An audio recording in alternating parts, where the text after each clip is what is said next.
it was one of those things. You guys, I guess, had a Tuesday practice, and Coach Spurrier was kind of like a weird vibe in the sense of like he kind of gave off indications that maybe this was it for him. What do you recall from that sequence of events? And I guess I don't think it was anything anybody really saw coming. I mean, what do you just remember from that whole saga of Coach Spurrier announcing he was retiring?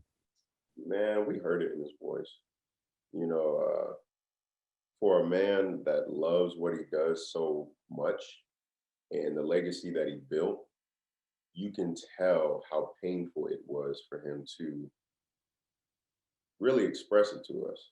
You know, a lot of the guys there, I mean, a lot of guys, like it was a transition there. Like a lot of boys became men at University of South Carolina, and Spurrier was a part of that sometimes, along with a lot of the coaching staff.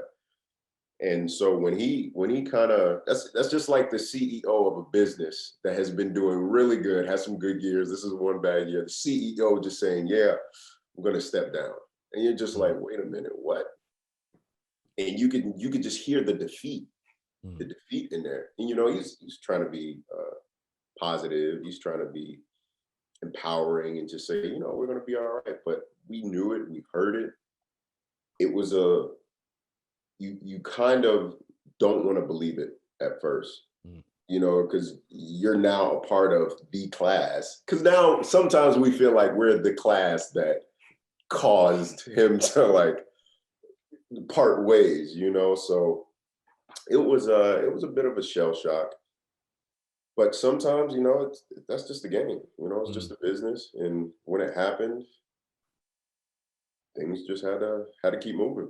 Yeah. And things happen for a reason. I wanted to get more of your perspective, that being your senior year. I mean, how tough was that, you know, because again, you get to South Carolina and the way things went 11, 12, 13. I mean, and if you'd asked fans, it was the same, you just would have never fathomed that was that close to have, you know what I mean? Like, I mean, it was like a 24-month, just boom, all of a sudden.